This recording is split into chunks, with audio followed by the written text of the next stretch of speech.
cenikin ya. Pas yang kalah aja suaranya itu. Pada waktu itu, Jenderal Kolonel I Gusti Ngurah Rai yang menjabat sebagai Komandan Resimen Nusa Tenggara sedang pergi ke Yogyakarta untuk mengadakan konsultasi dengan markas tertinggi TNI, sehingga ia tidak mengetahui tentang pendaratan Belanda di Pulau Bali dengan maksud mendirikan negara Indonesia bagian timur. Di saat masyarakat Bali sedang menjalankan aktivitasnya, datanglah Jenderal Belanda yang membawa lebih dari 2.000 prajurit. Mendengar kedatangan Belanda, rakyat Bali berteriak histeris dan ketakutan. Mulai hari ini sampai seterusnya, pulau ini adalah milik kami. Kalian para monyet Bali, tunduklah pada kami. Hahaha. Seru si Jenderal Belanda. Ayo, kita kembali ke markas. Ya, Jenderal.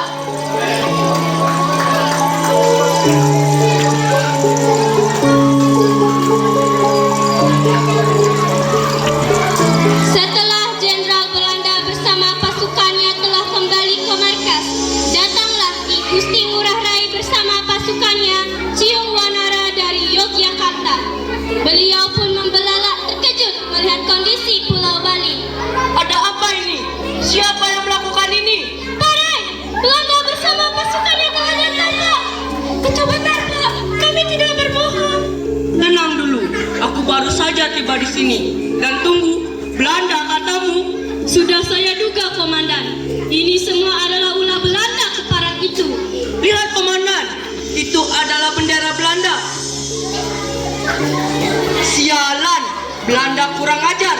Mereka pasti datang untuk menjajah kita. Ayo, kita harus kembali ke markas sekarang. Sialan, Komandan.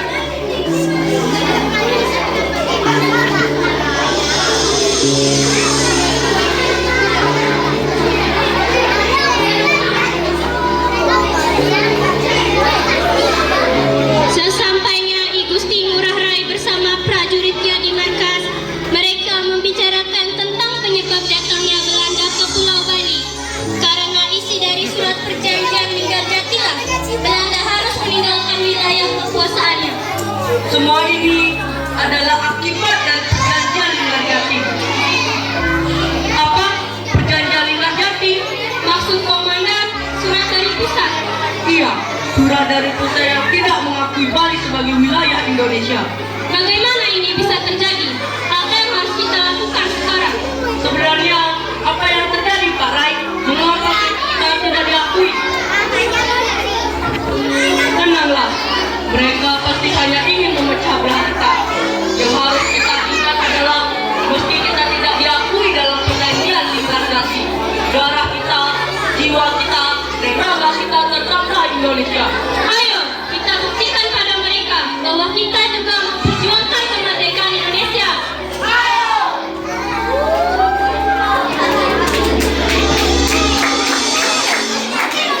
Sementara itu, di markas Belanda, Jenderal Belanda sedang memikirkan rencana untuk membujuk Komandan I Gusti Ngurah Rai agar mau bekerja sama dengan saya.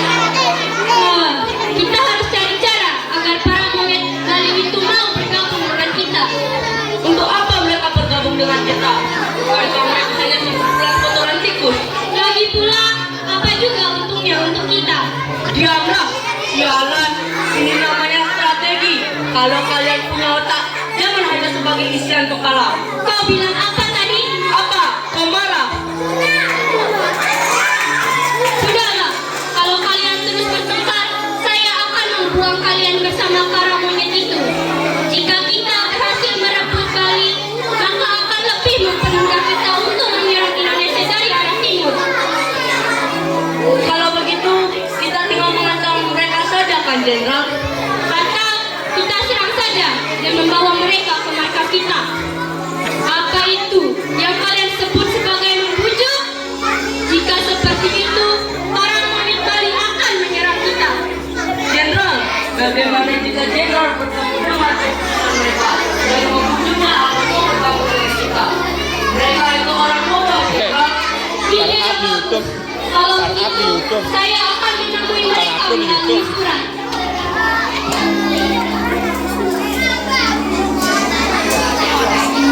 Setelah Jenderal Belanda selesai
Membaca balasan dari komandan pasukan Bali tersebut, Jenderal Belanda Revita.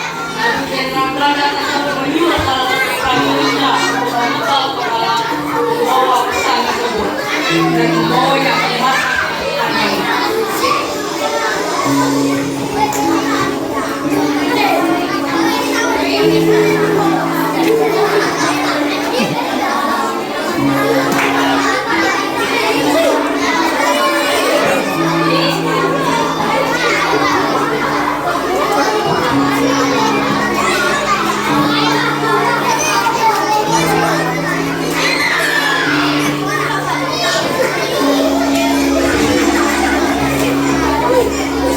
Apa ini?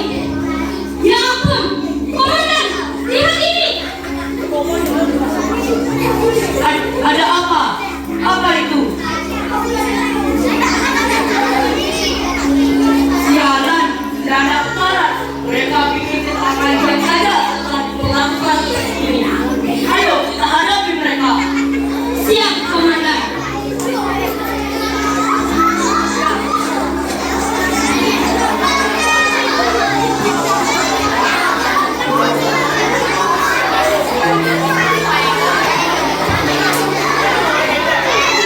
Pada saat malam hari, Komandan Igusti Ngurah Rai bersama pasukan dan seluruh saudara berhasil memperoleh kemenangan dalam penyerbuan ke aksi pemerintahan sipil Belanda di Tabanan.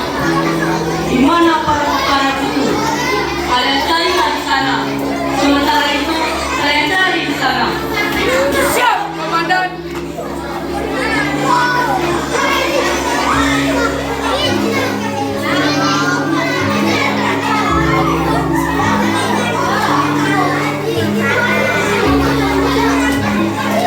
Lalu sang Jenderal Belanda marah ketika mengetahui pasukannya telah dikalahkan oleh pasukan Igusti Ngurah Rai. Sialan, para murid Bali itu kurang ajar. Kita harus mencari cara untuk mengalahkan para murid itu. Kita serang balik saja, komandan. Hahaha, ide yang bagus. Ayo, kita serang balik mereka.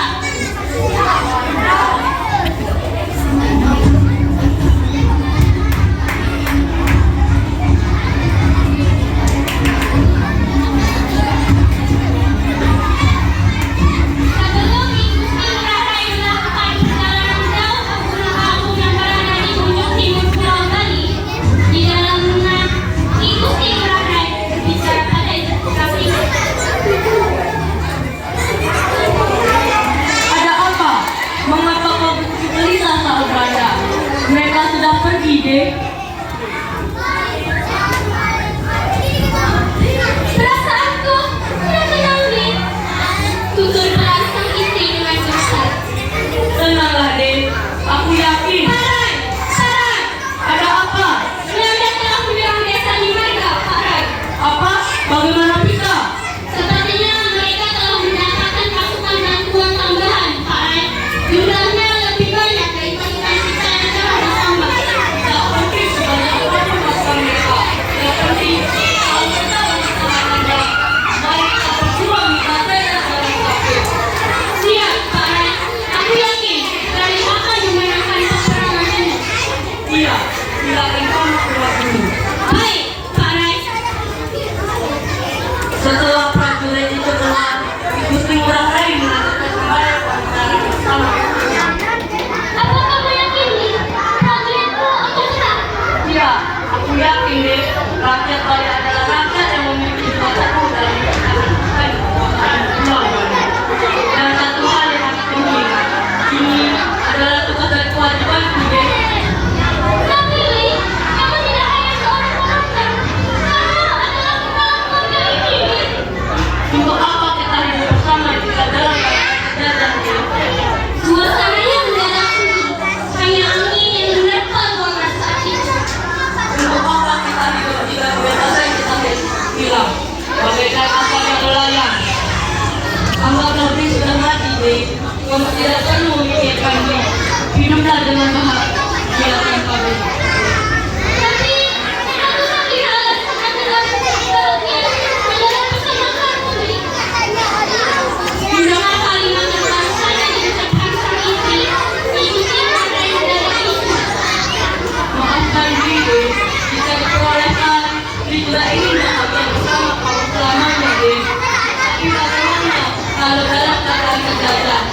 Ini sudah kewajibanku. Maaf deh, harus pergi sekarang.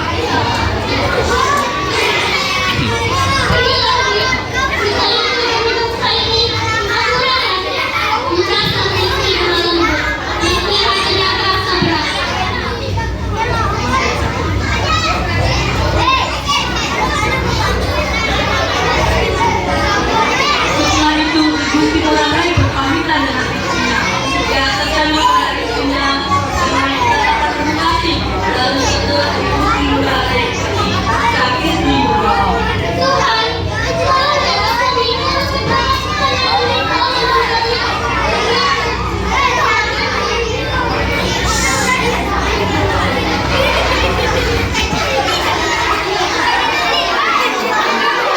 Sesampai hari mereka pasukan Bali, Komandan Gusti Ngurah Rai berusaha untuk menyemangati pasukannya untuk mengalahkan pasukan Belanda. Dengar kalian semua, saat mengusir para penjajah itu menggunakan pedang. Namun jika pedangmu patah, gunakanlah kedua tanganmu untuk membunuh. Jika tanganmu patah, gunakanlah gigimu untuk menggigit. Namun jika gigimu patah, gunakanlah kedua bola matamu untuk mematahkan semangat orang. Ayo kita hadapi para penjajah itu.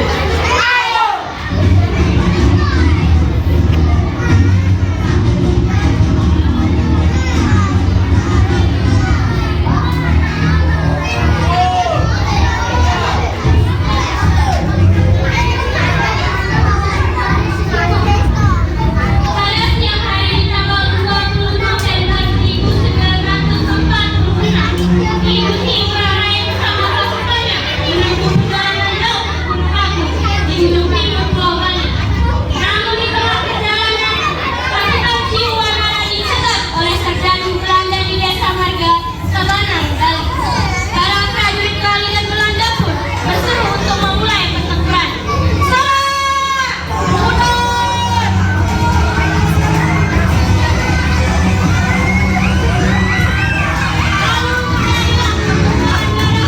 Pasukan Bali dan Belanda. Sayangnya, pasukan Bali kalah karena jumlah pasukan Belanda yang lebih banyak, serta persenjataan Belanda yang lebih maju dibandingkan pasukan Bali. Komandan Gusti Ngurah Rai akhirnya meninggal di tangan jenderal Belanda dengan 1 kali tembakan pistol. Bangun! Katakan apa yang kau katakan. Bangun! Komputer!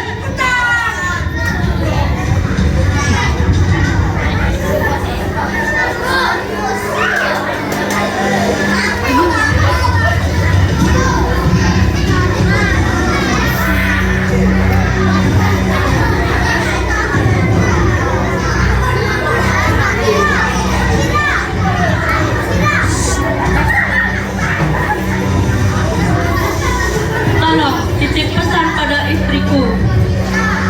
Baik, Pak Rai, akan aku sampaikan pesanmu pada istrimu.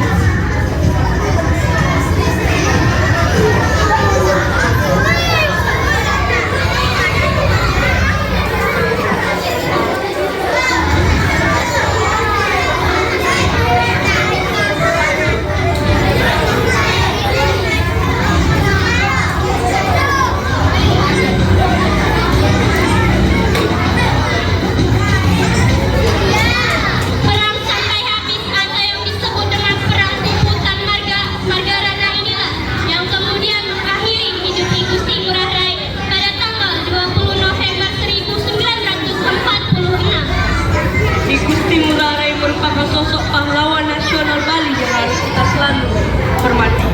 Berkat dirinya dan pasukannya, Ciung Wanara, Bali terbebas dari jeratan para penjajah.